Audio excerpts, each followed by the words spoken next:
गलियों में आग लगी हुई है। प्रोटेस्टर्स और पुलिस के बीच में खुलेआम झगड़े हो रहे हैं। टीयर गैस का धुआं, गोली की आवाज और पूरे देश का सोशल मीडिया बिल्कुल साइलेंस में चला गया है। क्यों? क्योंकि नेपाल की सरकार ने अभी 26 सोशल मीडिया ऐप्स बैन कर दिए हैं। फेसबुक, इंस्टाग्राम, व्हाट्सएप, टिकटॉक, सब कुछ। यूथ, खासकर जेनजी, इसे अपना फ्रीडम पर अटैक मान रहे हैं और अब पूरा नेपाल प्रोटेस्ट के शोलों में झलक रहा है। अब तक 19 लोग अपनी जान गंवा चुके हैं, 100 से ज्यादा लोग घायल हैं और पीएम केपी शर्मा ओली ने रिजाइन कर दिया है। KP Sharma Oli has submitted his resignation. That's the latest information that's coming in from Nepal on day 2 of widespread protests and violence in the country. Nepal's Prime Minister. और क्या ये सब बस censorship के खिलाफ आवाज उठाने का नतीजा है या फिर ये कुछ और है, कुछ ज्यादा प्लान्ड, कुछ ज्यादा डेंजरस? सोचिए, अभी कुछ दिन पहले ही केपी ओली ने चाइना का विजिट कंप्लीट किया था। अगले हफ्ते उनका भारत विजिट था और इसी बीच प्रोटेस्ट का ब्लास्ट होता है। क्या यह बस एक सिंपल कोइंसिडेंस है या कोई डीप जियोपॉलिटिकल गेम चल रहा है?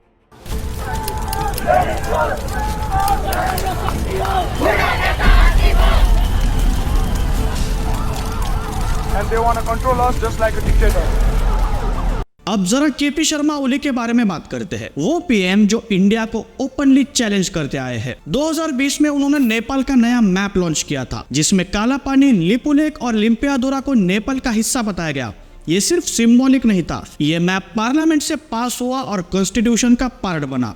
तब से ओली और भारत के रिश्ते टेंशन से भरे रहे हैं। ओली ने चाइनीज मिलिट्री एडवाइजर्स को इनवाइट किया, BRI यानी चाइना के बेल्ट एंड रोड इनिशिएटिव के प्रोजेक्ट्स को फास्ट ट्रैक करवाया, तिब्बत से नेपाल तक रेलवे प्लान अप्रूव किया और इंडियन प्रोजेक्ट्स को साइडलाइन कर दिया गया। In short, Nepal clearly China के कैंप में शिफ्ट हो गया था। भारत के लिए ये एक स्ट्रेटेजिक रेड अलर्ट था, क्योंकि नेपाल सीधे भारत से बॉर्डर शेयर करता है। अब जो प्रोटेस्ट चल रहे हैं वो शायद ऑर्गेनिकली शुरू हुए हो, लेकिन कोऑर्डिनेशन इतना परफेक्ट है कि शक होता है। सोशल मीडिया बैन के तुरंत बाद एंटी ओली हैशटैग्स ट्रेंड करते हैं, VPNs मार्केट में आ जाते हैं, यूथ इन्फ्लुएंसर्स पॉलिटिकल हो जाते हैं, प्रोटेस्ट एक साथ कई सिटीज में फैल जाते हैं, मेडिकल कैंप्स और मेडिकल कवरेज सब प्री अरेंज लगता है। रॉ साइबर कमांड जैसे Indian intelligence units south Asia में काफी एक्टिव है। नेपाल के केस में तो कुछ और ही ज्यादा, क्योंकि ओपन बॉर्डर, कल्चरल टाइज और डीप हिस्टोरिक इन्फ्लुएंस भारत के पास है। एम्बेसी, कल्चरल सेंटर्स और डेवलपमेंट ऑफिसेस अनयूजुअली एक्टिव है। अगर नेपाल की बात करें तो चाइना भी एक्टिव है, प्रो ओली ग्रुप्स को फंड करना,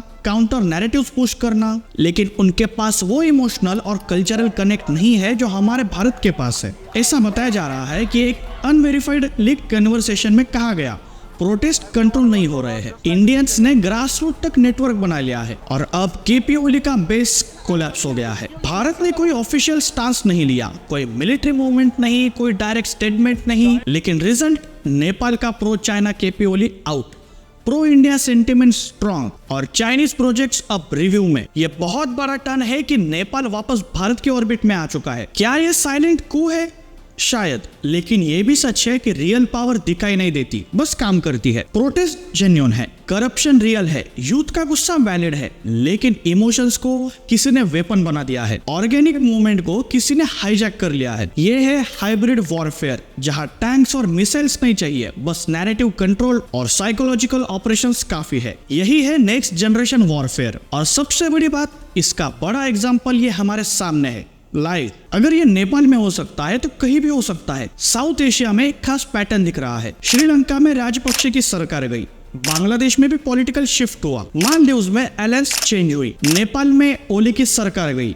इससे ये सवाल तो खड़ा होता ही है कि छोटे देश क्या सॉवरेन है या सिर्फ चेस बोर्ड के पैदे? इसके पीछे भारत है या नहीं, ये सब कुछ भारत ने किया है या नहीं, ये डिबेट हो सकती है, लेकिन भारत ये कर सकता है, इसमें कोई दो राय नहीं है। सॉफ्ट पावर यही है कि लोग सोचते हैं कि आप ये कर सकते हो। थिंक ऑफ योरसेल्फ, बिकॉज जब रियल और मैनिपुलेटेड के बीच लाइन ब्लर हो जाए तब सिर्फ सोच ही आजादी है। आपको क्या लगता है, क्या इसके पीछे भारत का हाथ है या ये कोई और ही कहानी है? कमेंट्स में जरूर बताइए। मैं शशांक मिलता हूँ आपको अगली वीडियो में।